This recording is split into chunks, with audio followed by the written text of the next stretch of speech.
times in college athletics, I hear these national guys or just regional guys like in the SEC make very hot takes or very hot takes look very bad. And I always come back to the same conclusion. Is perception actually reality when it comes to college athletics? Because you say, and I say, and I'm just as guilty as this sometimes. But if a coach isn't winning national champions, we always have a tendency to say that that coach may suck. Paul Feinbaum has fired 2 coaches in the last 2 weeks, that being Lincoln Riley and today talking about Ryan Day. Y'all call me a homer. I don't know about that. Feinbaum is a pretty big homer. Got to go on a little bit of a Ruffino's rants about it. Is perception reality when it comes to guys like Ryan Day, Lincoln Riley, Nick Saban? Was Nick Saban's last 3 years a failure? We'll talk about that here tonight. We continue on our path of breaking down every single position group. I was very tempted tonight to not only break down the wide receiver room, which we did this last week, but we were in New York, or we didn't do this last week. We were in New York. I was very tempted to put in tight ends and wide receivers when we look in this deep dive. I decided against it. Tonight we'll talk about the wide receiver room. Guys, did you just reload a position and nobody's really talking about it? A unit that I am extremely high on, and a unit that I got to be a little honest with you, I think could shock some people. Maybe we'll find that out a lot this season. But I will tell you, I love the competition that's going on at wide receiver. Is there going to be a young guy, somebody that we're not talking about, that's going to step up and step out and have a really big year that we don't even talk about in the preseason? Let's hope that happens, because that means that's really good for LSU. So we'll talk about wide receivers. Tommy Tanks gets a contract, or signs his contract. And, normally I wouldn't talk about this, but Tommy Tanks cut his hair. I don't know how to feel about that. I'm a grown man talking about Tommy Tanks cutting his hair. I don't know how to feel about that. But I got to mention it. Tommy Tanks has got to let it flow. It's funny I say that, though. I remember that, and you could go look like old pictures of me on Facebook, Twitter, Instagram, whatever.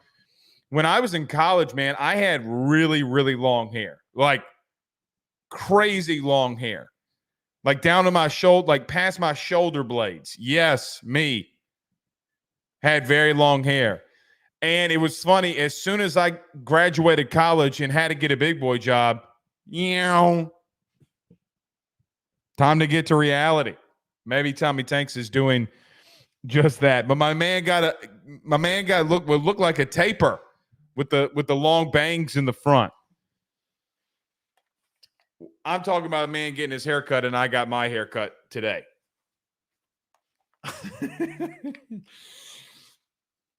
Is what it is. So we might mention that. We didn't go around your SEC yesterday. I kind of want to get to this Billy Napier thing too, about him filing a motion to drop the Jaden Rashada case.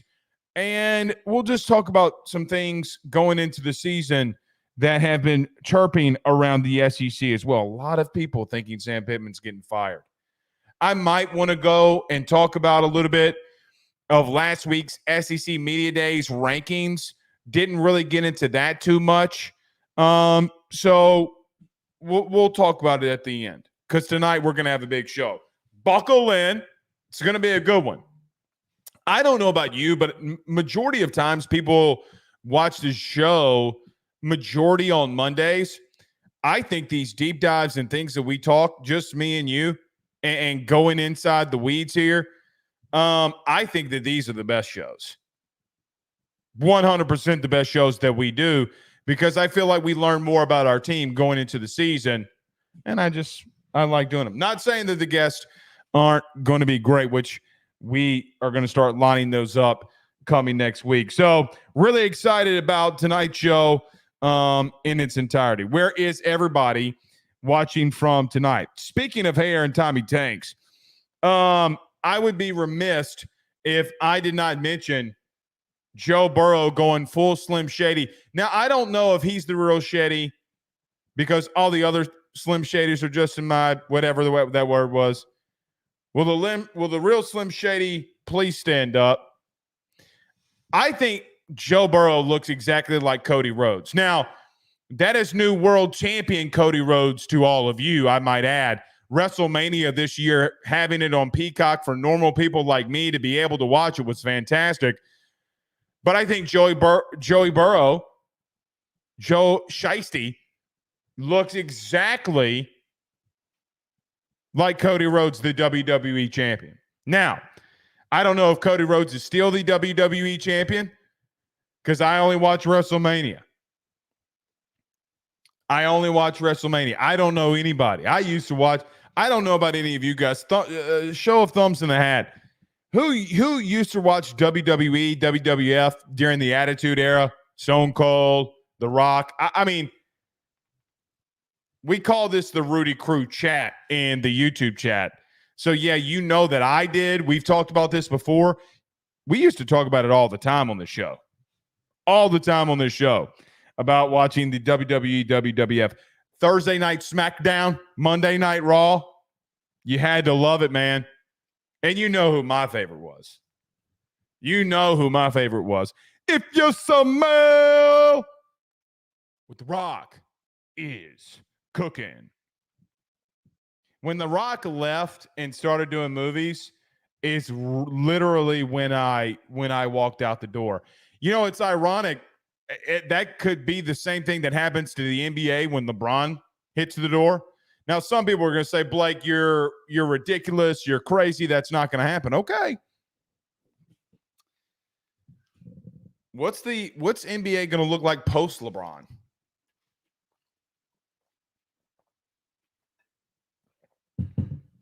I don't know. What I do know is that first year is going to be very, very interesting. All right, let's get to it. Everybody do us a favor. Oh, no, let's do this. Yeah, y'all right. Let's get to a couple comments.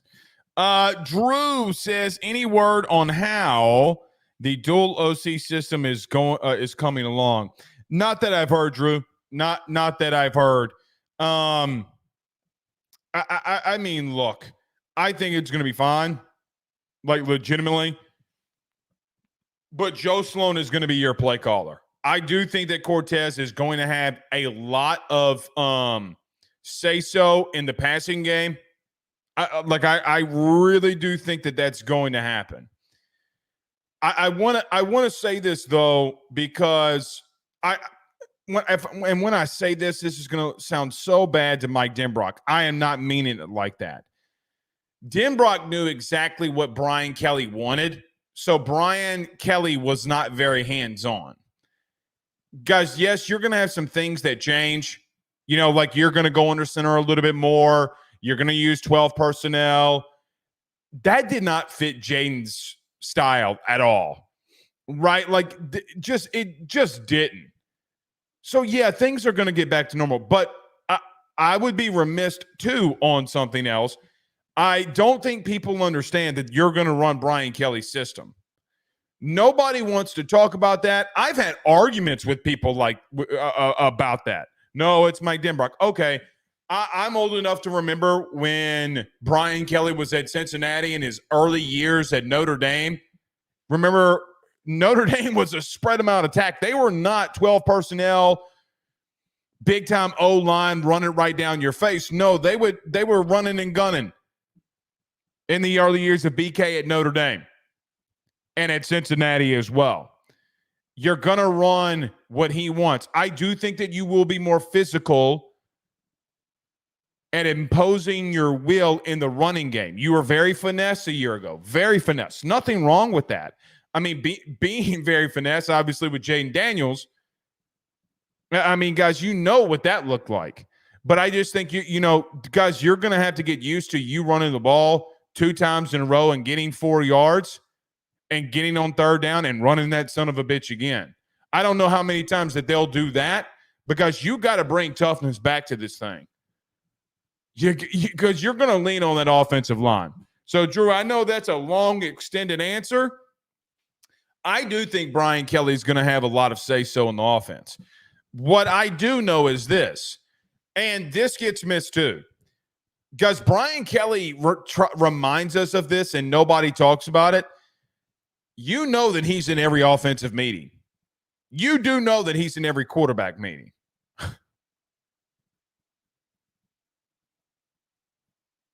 So he says. That's true. He's not just walking around like Orgeron used to do. You know what's interesting too, man? Remember the stories of Orgeron's of Burrow saying, Coach O just walked around the facility and would say, "Oh, that tiger." Brian Kelly's not doing that. He's not doing that. But, good on Ed for not messing with anything that doesn't need to be messed with. Good on Ed, man. Good on Ed. All right, a couple more. Charlie Viator says yes to the WWE. Tommy says, thumbs up. I actually still watch. I can't watch it, man. I can't get into it. I couldn't get into it. Stephen Fry with probably the comment of the night. He says, who could forget Sables? And he does the emojis that are shaped like boobs. That's why that man's a sponsor on this show. The Fry over at Fry Construction. You're not going to get this kind of branding right here. You're not. See? You're just not. Sables Hoo-Ha's and Fry Construction and Dirt Surfaces. Elite. No, you cannot forget about Sable's titties. I saw a video the other day. Oh, never mind. We got to get rolling. This show is not getting raunchy. We're not doing it. Mark Allen says the 903 Jefferson, Texas, checking in. Good to have you in here with us here tonight. Blaine Smith says no Kelly out here campaigning for Ireland games. Shaking my head. Blaine, you're one of the more interesting characters in LSU's fan base. Look, he's your head coach, man. Him wanting to go to Ireland, I mean, it doesn't bother me at all. Doesn't bother me at all. I actually kind of dig it.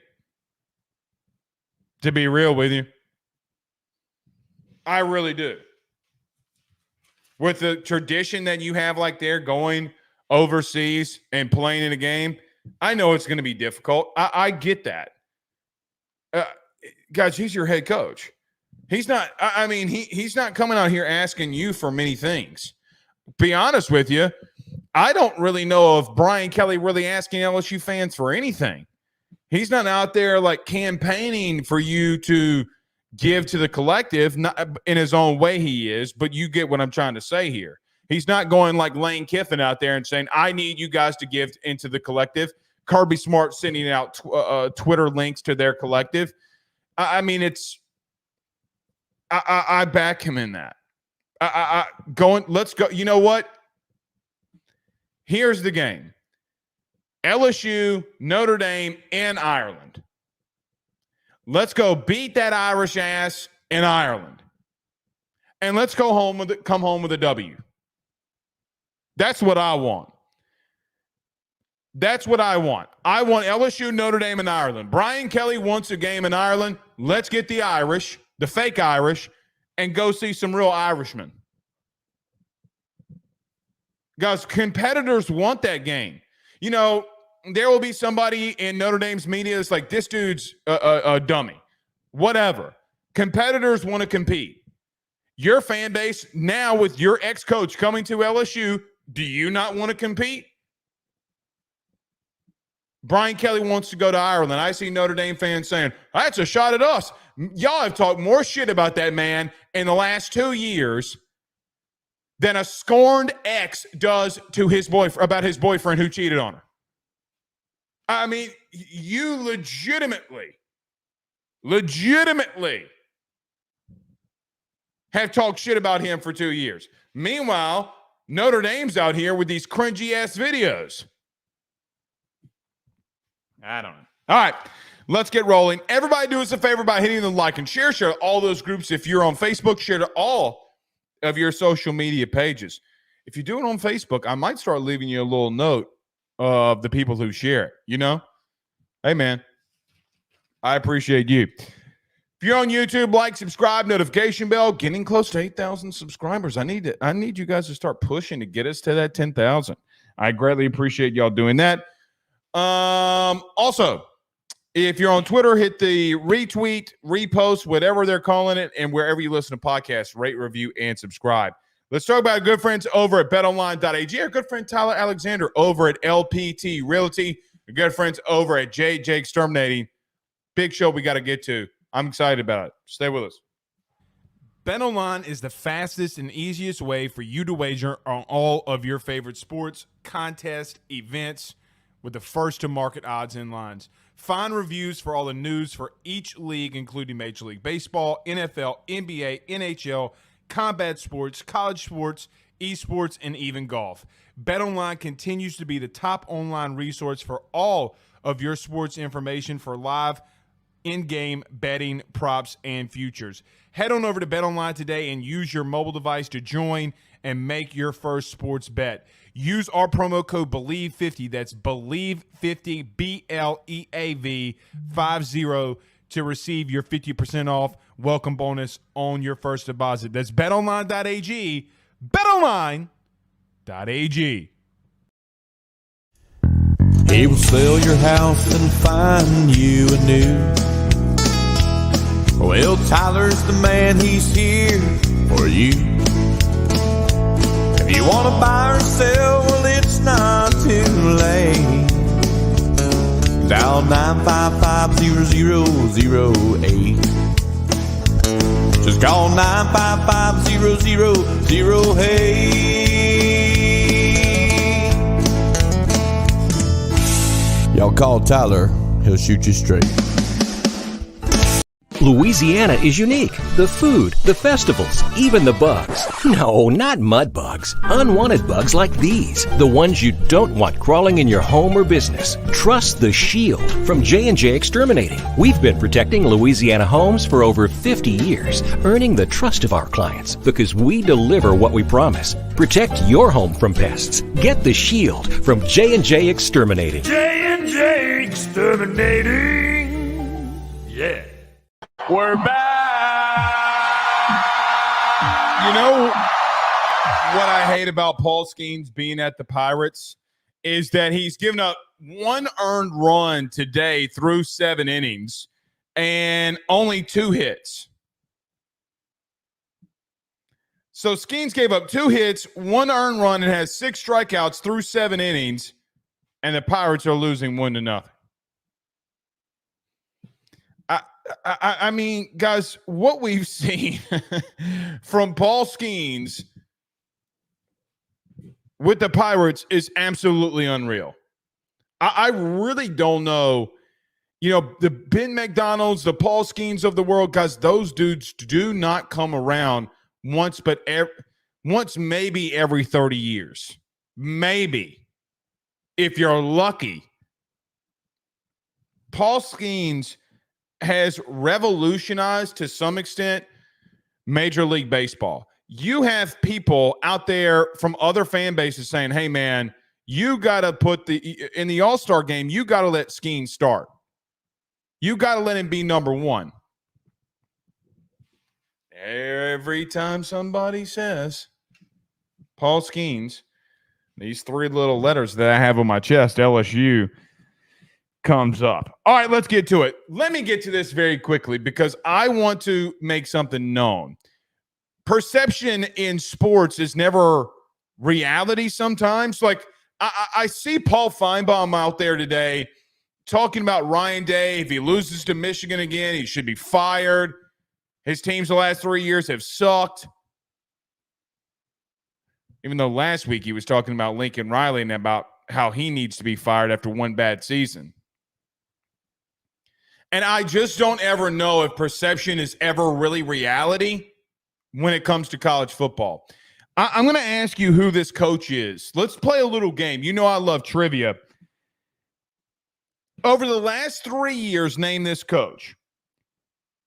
Both have 6 losses the last 3 years combined. Both have a playoff loss to Georgia in critical moments going down to the wire. Both schools have no natty. Both have won their conference once. Which coach am I talking about between Ryan Day and Nick Saban? Now, let me rephrase all of that just in case you missed it. Let's play a trivia game. Name the coach. Is it Ryan Day or Nick Saban that both have 6 losses the last 3 years? Both have lost a playoff game to Georgia in the waning seconds of the fourth quarter. Neither team has a national championship the last 3 years, and both won their conference one time. Is it Nick Saban or Ryan Day that I am discussing? Well, you would probably say that's Ryan Day. Actually, it's Nick Saban. Trick. It was a trick question. It's both of them. Ryan Day has had moderately, other than going to a national title game in 2021, Ryan Day and Nick Saban have had a lot more in common than people want to admit. They do.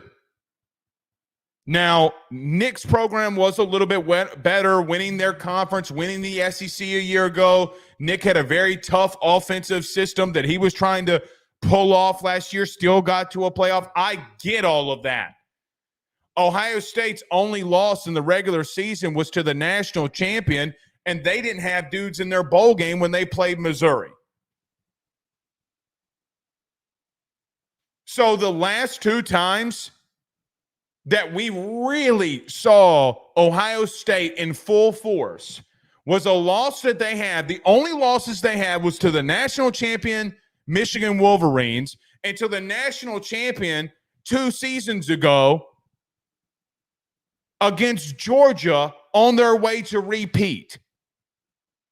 Perception is not reality when it comes to Ohio State and Ryan Day. It isn't. But you have guys like Paul Feinbaum who spin this SEC narrative.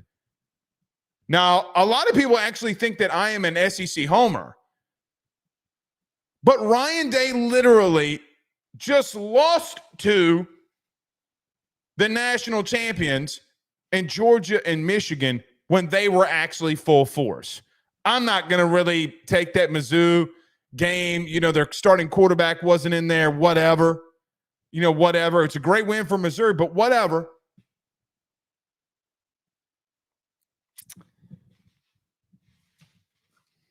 Could say the same thing for Nick Saban and Ryan Day, though. They both lost to a national champion in Michigan. Perception is not always the reality. Now, I don't know how you feel about Ryan Day, but Big Ten Media Day started, so Paul Feinbaum has to go out there and say something absolutely outlandish when it comes to a coach in another conference. I get all that. Good on him. It's his take. It's his opinion. But I don't really know how – look, I am as SEC homer. People call me that. They think I am labeled a homer. I actually love when the conference does good. I think it makes our school a lot better when your conference does good. I think that's a big deal. Some of you don't like that. It is what it is. I don't know how you can look at Ryan Day and say that he's not one of the better top 5 coaches in the country at the current moment. I really don't. Because he's had a lot of success. Paul Feinbaum, so getting to it, in case you missed it today, Paul Feinbaum was out there talking about Ryan Day and how he sucks.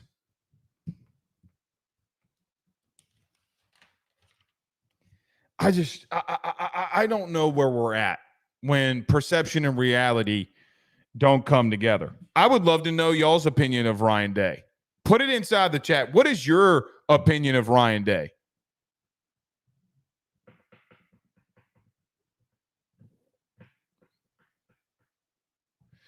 Paul Zell Martin says the loss to Oregon in 21 at home in Columbus. Yes. I was talking about the last 2 seasons. The last 3 losses for you, Paul Zell, you know what I mean.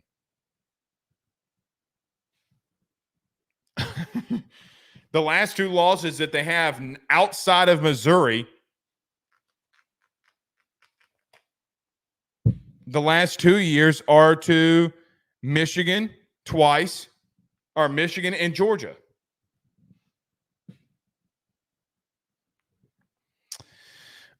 Just Don says Blake just leaves out the fact that OSU haven't beat Michigan in 4 years. That's fine.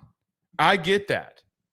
I fully understand that they have not beaten Michigan. They also got to a playoff and almost knocked off the national champion too. I get what you're saying. I understand what you're saying. Guys, he's got 33 wins. 33 wins the last 3 seasons. Guys, let me tell you something. If LSU had 33 wins in the last 3 seasons, you would not be saying that. Oh, well, Blake, he hasn't beaten Michigan. Okay, sounds familiar. We weren't beating Bama. But you would not scoff if I told you this. Guys, LSU is going to have 11 wins minimum under Brian Kelly the next 3 years. At worst, 11 wins. Would you take it? Every single one of you would have your hands up because that would bring you into a playoff. You're like, oh, well, if that's the floor, well, then what's our ceiling every year? You would take it every single year. Don't act like you wouldn't. Just saying. Just saying. All right. Spectrum says Day bleaches his beard. Not a problem for me. I don't know why people hate him so much. I legitimately don't. It befooes me. It absolutely, I think it's ridiculous. There, I said it. I said it.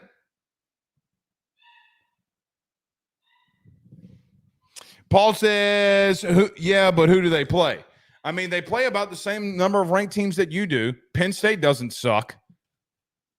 Even though some people think that they suck. Penn State doesn't suck. But you're not playing Georgia every year either if you're an LSU fan. You know what I mean? Saying, good friends over at J&J Exterminate. Got to get over there. Lance says, what would his record be if he played second in a second? Maybe SEC day in and day out. I don't know.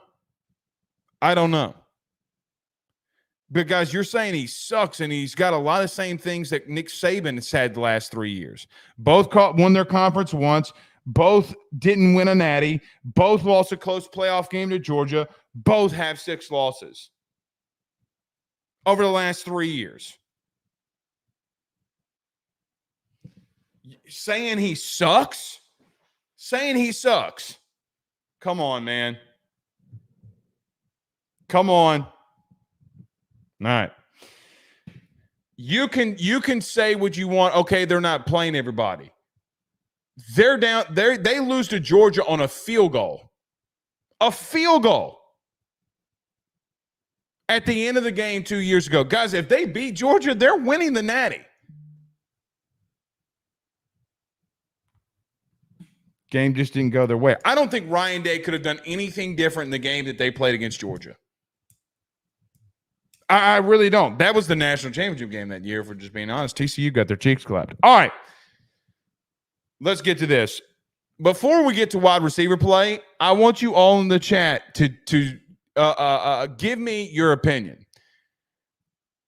I know that Joe Burrow's new hairdo is getting more wavelengths right now than maybe Tommy Tanks's is, because Joe's is, obviously was earlier in the day when we saw his, and Tanks just got his haircut. Whose haircut do you love the most?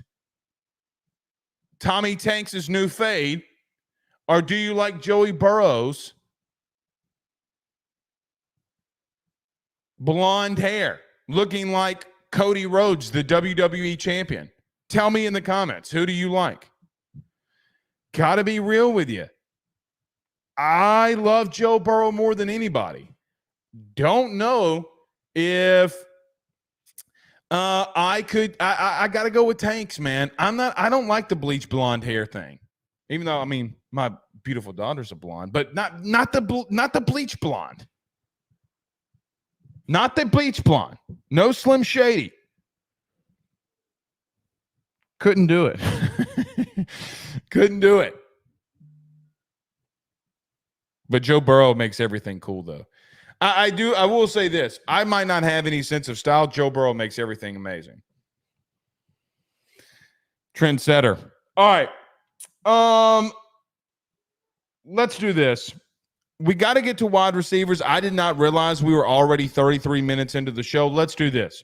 We're going to take a very quick break, come back. We'll break down another position group at LSU. We've gone through the entire defense. We did the offensive line last week. Tonight, we're going to do the wide receiver room. I think this wide receiver room might surprise some people. I know you lost two first-round players. I don't know if you're not really talented in that room and what you have coming back. We'll get to that next. Let's get to a quick break. Stay with us. Lots to talk about. Guys, I want to talk to you about our good friends over the Drake Williams Law Firm and Drake Title Company. Are you facing tough times due to an injury from a car accident, navigating the complexities of divorce, or purchasing a new home? At the Drake Williams Law Firm and Drake Title Company, they understand the challenges you're going through, and they are here to help. The lawyer team of Ernie Drake III, Ryan J. Williams, and Summer Vignair, along with Morgan Daniels, have the experience and proven track record to give you that peace of mind. Give them a call today at 985-386-7600. That's 985-386-7600 to schedule a free consultation at their brand new office located in historic downtown Ponchatoula. They're also doing a special, the AYS special. If you're refinancing or closing on a home in Southeast Louisiana, request the Drake Title Company to handle your closing. If you mention Blake Ruffino and AYS, you're going to receive a $400 discount on title fees. Again, give them a call at 985-386-7600. Let them know that Blake Ruffino sent you on by. Guys, you might know my good friend Carol Falls and all the great service that he provides over at State Farm. He is your good neighbor after all. But did you know State Farm has surprisingly great rates as well? Along with the great neighbor service, State Farm agent Carol Falls has surprisingly great rates for everyone inside the state of Louisiana. So call him today at 985-395-4300, 985-395-4300 for all of those surprisingly great rates on auto, home, and life insurance needs. Like a good neighbor, State Farm is there, and individual premiums will vary by customer. All applicants subject to the State Farm underwriting requirements. J&J has protected Louisiana homes and businesses for over 60 years. Call him today, make the pests go away. J&J Exterminating. Yeah. Something clearly that two LSU players heard in the first round last year, that being Malik Neighbors and Brian Thomas Jr., clearly. We continue on our path breaking down every single position group at LSU. Now, we've done the entire defense. Might have not been last week, but either last week or week before, we talked about the offensive line in great depth, what I think that we're going to do there. Tonight for LSU, we go to the receiver room. And I know what the national talking point, even the talking point locally, is at the position of wide receiver. How do you replace Malik Neighbors? How do you replace Brian Thomas? It is a big question mark. I'm not going to tell you it's not, because it is a big question mark. When you lose two first-round guys at a position group, you gotta think, hey, man, how are you going to replace it? The interesting thing, though, is you got pretty decent production returning in that room. Some very good talent that is going to be in that room. I don't think that you can come out of last season.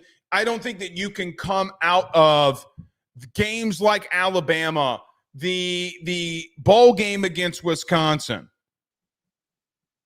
and not look at Kyren Lacy post-spring and say that, okay, the last times that we saw Kyren Lacy, the dude is developing. Can he be a number one wide receiver? Remains to be seen. Last guy that had 500 yards and 7 touchdowns going into a season for LSU was Brian Thomas a year ago. So you're like, Brian Thomas wasn't a 1,000-yard receiver until this past season. Brian Thomas didn't explode until this past season. Is Kyren Lacy going to be that next human being for LSU that you have at that position that's going to ball out?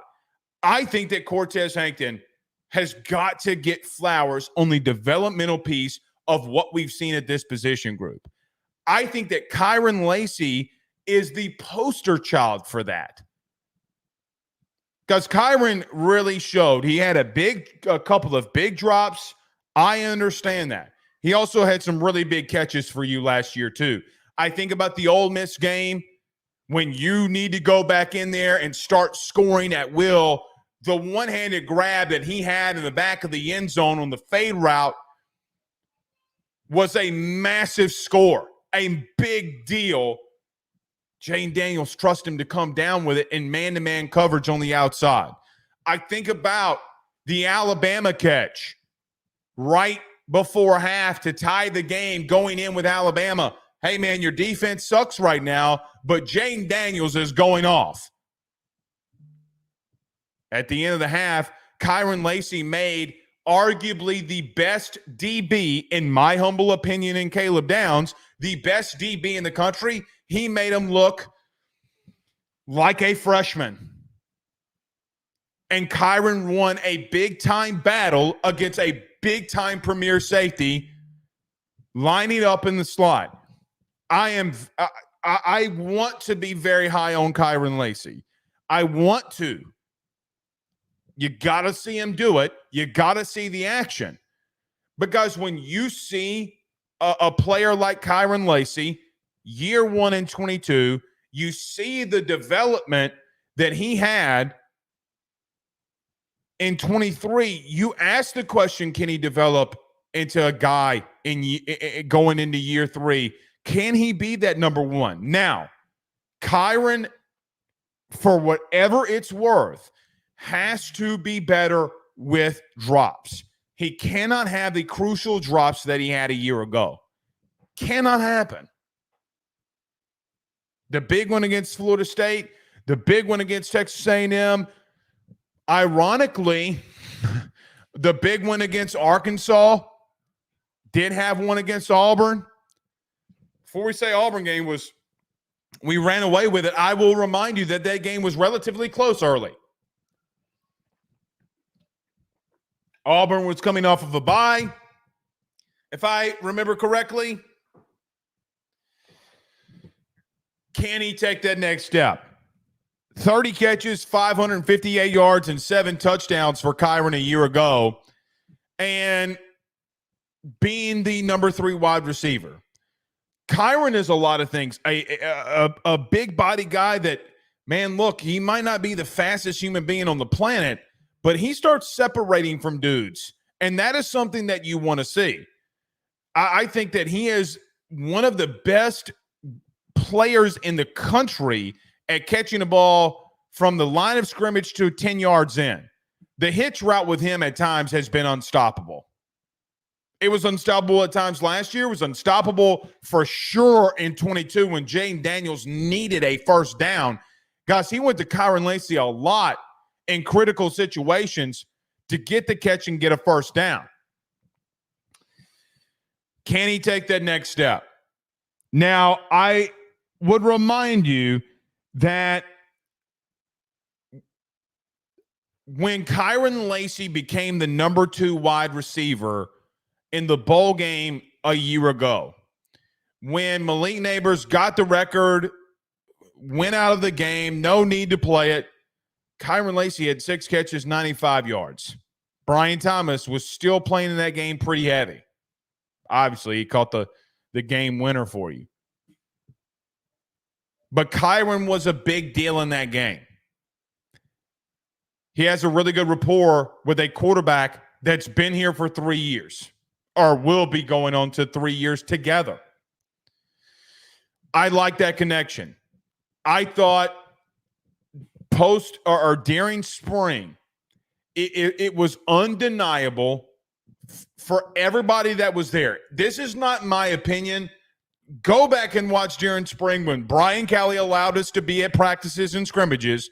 Kyren Lacy was the biggest talking point during the whole spring. You cannot ignore that. What he did in those scrimmages was undeniable. With what we saw with our eyes. Now, could that be your DB play was really bad? I don't know. I know that Kyren Lacy literally took a hitch route 75 yards to start off a scrimmage because I was there witnessing it. I was standing next to Wilson Alexander from the Advocate, and I'm like, oh, my God. Oh, my God. He comes down with a hitch, breaks 2 tackles, breaks a third one 20 yards down the field, and scores. It's undeniable. And they were going to the ground. Brian Kelly was not playing around with them this spring at all. Not at all. Can Kyren develop into that number one guy? We'll wait to see. There are 2 pieces that did see a lot of action last year that were on the team a year ago that I think that can be they have the potential to be very big additions depending on what they do. Let's start off with Chris Hilton Jr. Chris, to me, is somebody that I think we have seen develop in front of our eyes. You know, a guy that was skinny, didn't have a lot of weight on.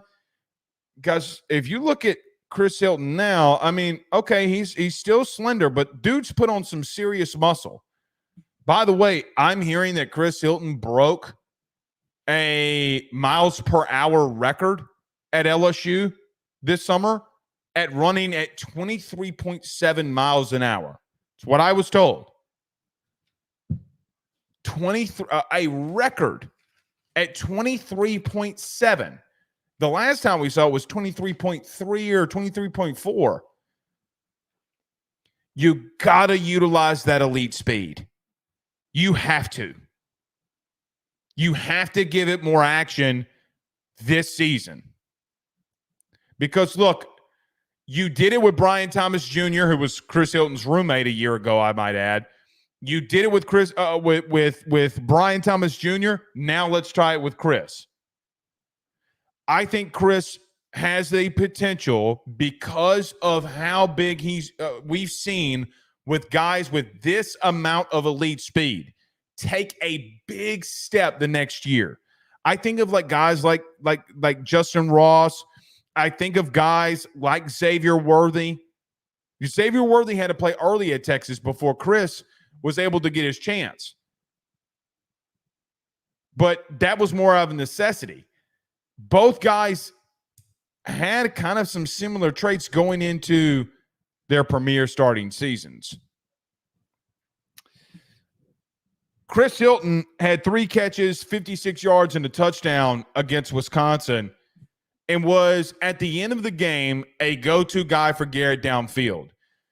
Chris caught the touchdown, the ridiculous catch that he had in the end zone for the touchdown, and then the big play to start off the 90-plus yard drive with the fade route and man-to-man coverage that he beats, and he's able to make one of the most ridiculous catches that we've ever seen. In back-to-back drives, I might add. It's time for Chris Hilton. It's his time. He's going to get the opportunity to do it. I'm ready to see that for him. Aaron Anderson is the third. Aaron Anderson had a bad year, and I was very high on him. I missed. wasn't as high as I was on Malik, but I missed 12 catches, 59 yards. At some point, you got to put your head down and get to work. And I'm not saying that that's not what Aaron Anderson has been doing all offseason, but, man, everything that I hear is about a guy we're going to talk about in just a second, and Xavier Thomas. It's the only thing I hear about, legitimately, at that position. Hey, man, good luck stopping Xavier. Good luck. Okay, good luck. So I don't know if Aaron Anderson doesn't get passed up in the slot by a guy like Xavier. I think that he's going to rotate. There's going to be whoever that third wide receiver is, there's legitimately going to be rotation between 3 and 4. I feel that very strongly. Like if it's Chris Hilton or CJ Daniels, whichever one, even at Kyron Lacy at times, they're going to rotate 4 dudes pretty religiously. Pick your 4. It is what it is. I think they'll do that a lot early in the season. So Aaron Anderson, I think he might have gotten beaten out for a spot. Let's see what Xavier Thomas can do. Now, getting to the 2 guys in the portal that you added, and Xavier Thomas and CJ Daniels. Let me start off with Xavier for just a moment. Guys, like I just mentioned, nobody at that position group, meaning receiver, outside of Chris Hilton, I'm not hearing anything other than Xavier Thomas. It's legitimately all that I hear on a day in, day out basis. Like, look, man, if he puts some things together, if he learns his playbook, gets things down, he is a mismatched nightmare for teams on what we're going to do with Garrett Nussmeier in this offense. 40 catches, 503 yards, and a touchdown a year ago for Thomas in an offense that, guys, let's be honest, with Mississippi State was absolutely bona fidely bad because they were running the air raid one week and legitimately came out in 12 personnel the next and tried to pound the football. It was the stupidest thing I've ever seen a coach do. Legitimately the stupidest thing that I've ever seen. But Xavier Thomas is someone who flourished, I thought, in an offense that was really bad a year ago. Zach Arnett got fired because of his incompetence. Mississippi State would have given him a chance. If they would have seen flashes, they would have given him a chance. How you can shine in an offense like that proves to me what not only your actions showed a year ago, but what the coaching staff is thinking of you at the current moment. Can he figure some things out? It's going to be a big deal.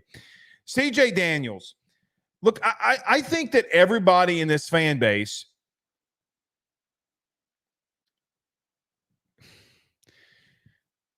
for whatever reason, CJ Daniels has the biggest question mark on him because he comes from a group of 5, a mid-major program. Can he do it in the SEC? He's an addition. I know that he had a ridiculous year at Liberty, had 55 catches, over 1,000 yards, double-digit touchdowns. People are not talking about CJ Daniels this offseason maybe the way that they should because they got to see it. We know he had 1,000 yards last year at Liberty. Can he do it in the SEC? Can he do it at LSU? That is the storyline going into the offseason. And I do think that CJ Daniels is going to be someone early in camp and potentially early in the season that they try to get in the games and go after. Guys, you don't bring a guy in like that and let him sit. Now, he's got some dogs in front of him.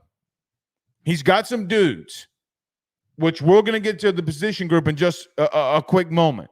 But in reference to CJ Daniels, I think the kid's got the ability. I think he had, 8 catches, 87 yards, something like that against Oregon in the bowl game last year. Guys, he's done it against a pretty good defense. So it's not like they didn't play some high-level opponents. Let's see what CJ Daniels can do, but there are going to be question marks to see how he progresses. Let's talk about the room as a whole. The room as a whole, for me, I thought all spring was the one position group I could not get my eyes off of. You know, I was really trying to watch the defensive line during spring, really watch the secondary and some things that they were doing. I couldn't take my eyes off this wide receiver room. Let me tell you why. It's not necessarily all based off of the on-field action as much as it has been the tenacity during drill work, the competitiveness that they show in 7-on-7, the amount of pressure that Cortez Hankton puts on all of his receivers to be great is, for me, why I think Cortez is elite. I really do believe that. I don't like using that word. I do.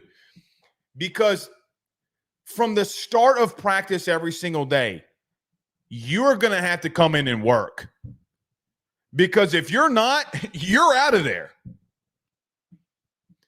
I thought during the entire offseason that I saw and things that I have heard, there's just not a position group that has that amount of talent in one room that I constantly hear from, whether offseason buzz or something that I've seen with my eyes in camp, that I'm not like, holy shit. Now, is the production going to be there? You're replacing 2 first-round wide receivers. That is a big deal. But I'm going to ask a question that I think could potentially happen to this wide receiver room. Nick Saban made it cool to reload specific positions along the offense and defensive line. Kirby Smart does it with defense right now himself. I don't know how sold I am that you didn't reload at wide receiver and just have dudes. Not sold on it. Now, the production or the amount of production in the Power 5 is like, hey, man, it's a big question mark. I just think that they have been the most influential position group when it comes to being competitive on wanting to be elite.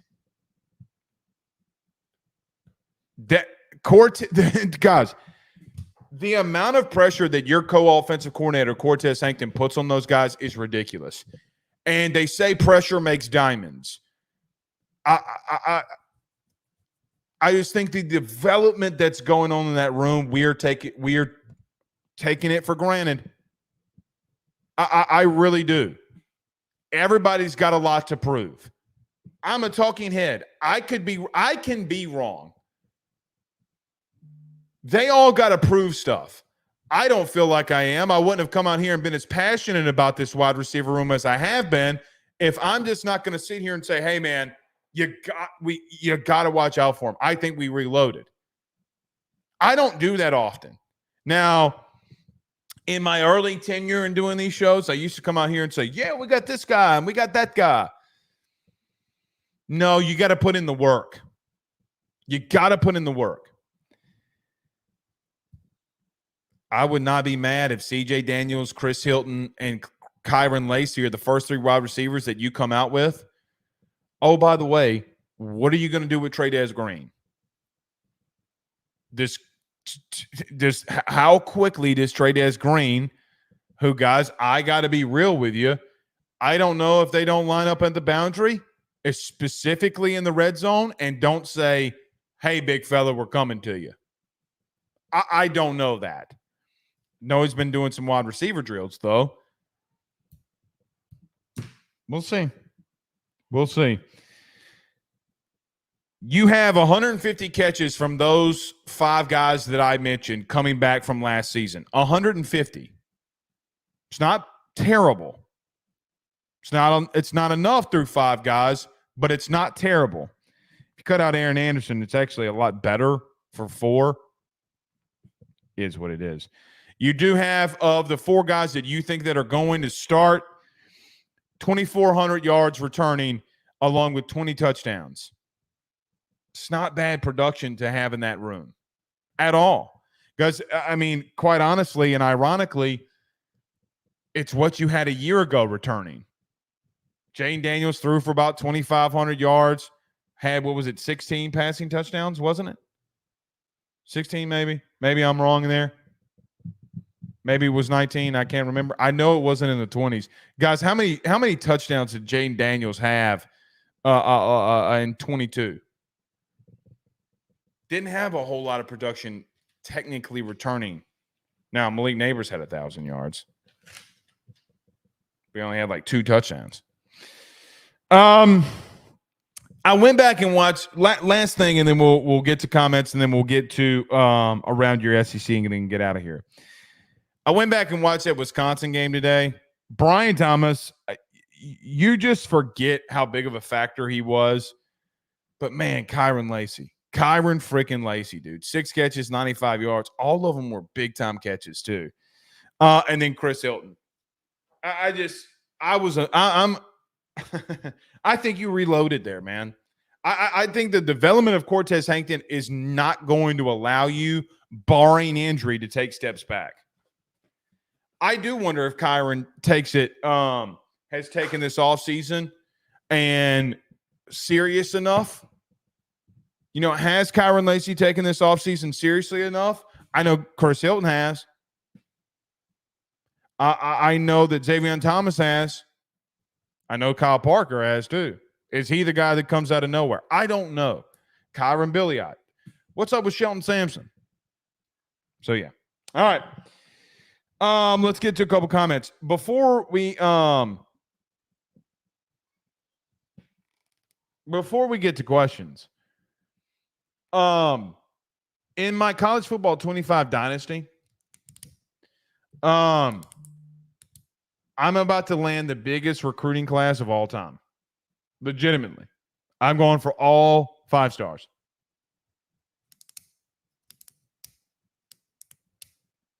Going for all of them. Let's see if I think I found a hack on how to recruit. I'm the most elite recruiter. I'm telling you. You got to recruit. You got to fuel the bloodline. So, yeah. Black, or maybe Blake Chemo on the DL.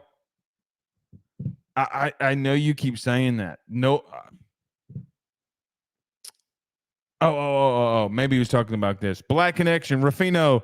Who is the sleeper on defense that we should look for? Okay, my bad. My bad, Spectrum. My bad. I thought you were, people misspell my name, say Black. Chemo on the DL. I was like, wait, what did I miss? It was for this. My bad, Spectrum. Thumbs up. Love you. Who do I think is a sleeper on defense? I got a couple. I think Xavier Atkins is somebody that I keep hearing about. I just don't know how much Deshaun McBride or Deshaun Spears is going to get reps with the ones early. I think they're going to try to progress him somewhat slower. We will see. I don't know. I'm high on him, but I don't know if they're going to play him. I think it could be Xavier Atkins. Where does he play? I don't know. Does he play on the field a lot? I don't know.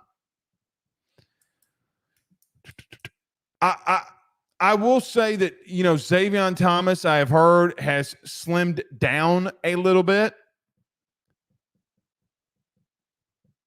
Guys, we need people in that D-line to step up, man. God, we need them to step up, bro. Very bad. Very, very, very, very, very, very, very, very, very bad. We need those guys to step up. I don't think a guy like Deshaun McBride is somebody that's a sleeper. If I told you, hey, man, there's a 5-star that is sitting in the wings for LSU, what's he going to do? I don't know if that's a sleeper. You get what I'm saying? I do think Deshaun and Braden Swinson are going to be something ruthless. Guys, let me tell you this. You do have Deshaun Womack coming into year 2. Braden Swinson, who, God bless him, okay, should have played more last year. Braden Swinson should have been a starter last year. Can Deshaun Womack take that step and show everybody why he's been or was a 5-star coming into college. Braden Swinson is somebody that should have played more. The sack he had against Alabama, the big plays that he had, he can definitely get after the passer. You got to give him the ability to do it. Gabe Rutherford, too. So you do guys, you have 2 5-stars and Harold Perkins that you want coming off the edge and being dynamic. Deshaun Womack and Braden Swinson was arguably your best pass rusher at times last year, not named Harold Perkins.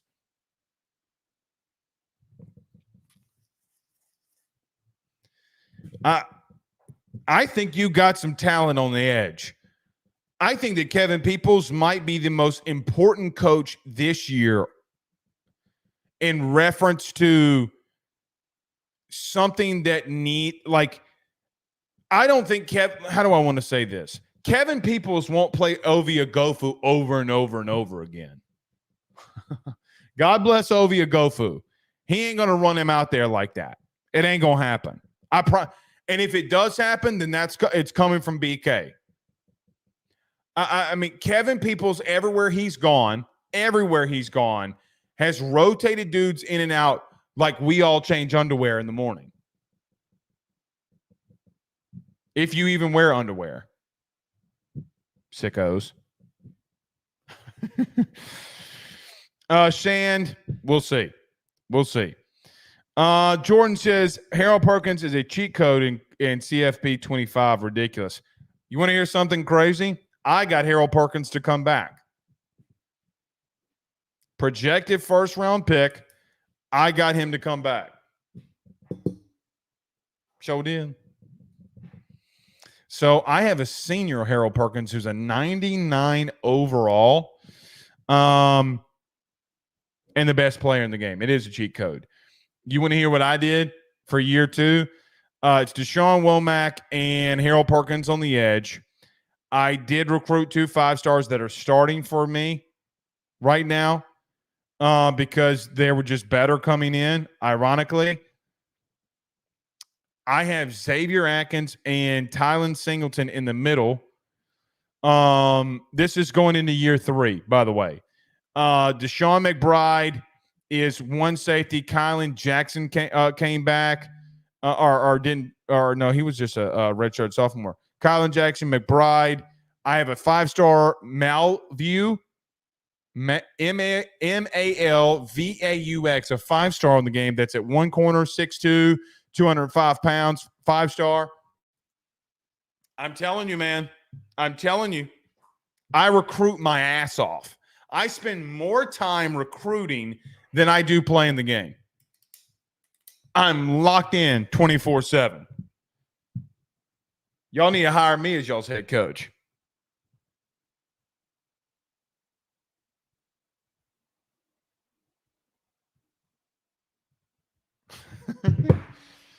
Some of you stupid fake insiders on message boards, man. I don't know, Black. I don't know. I hope Major Burns does have a good season. Chad says Womack needs to improve in the run game. I agree with that. Pass, he had 6 pressures in his first 10 attempts. Yeah, ridiculous. He's got to play. I don't know what you do. I don't know what you do with Savion Jones. I don't know what you do with Tank Guillory. I don't know. But I will tell you this. I would throw shit at the wall. Like, you got athleticism. That's the biggest. Here's the thing about LSU's defense. I do think that people are fooled in reference to some of the athleticism that you have. Harold Perkins exists. Deshaun Womack exists. Braden Swinson exists. Whit Weeks exists. Guys, that's athleticism. Greg Penn exists. And then you have a guy who has been a freak all summer in Xavier Atkins. Guys, pick up the phone and call your uncle and ask him, hey, Unc, what you hearing around LSU football around about Xavier Atkins? And if he's plugged in enough, he's going to tell you, Yeah, you're that kid. That kid's different.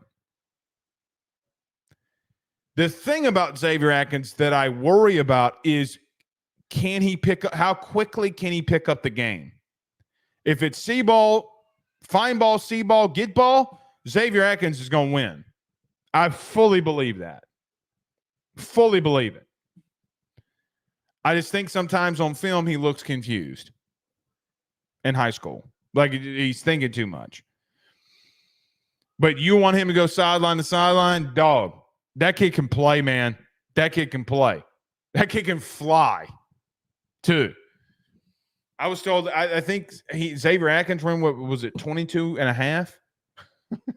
At 220, 215, 220? Kid can fly, dude. And when you got dudes that are, 215, 220 that are that fast, guys, you got athletes. I have no idea what you got at safety and second and boundary corner. I have no clue. Anyway, all right. Around your SEC, I keep pushing it off. We'll say. Matt Conkle says, could we lose Keelan Moses? You can lose any recruit, buddy. He says, things seem to be turning in the wrong direction. We'll see. We'll see. I'm not buying into be on the message board. I've told you what I thought about that recruitment. I'm out of it. I'm out.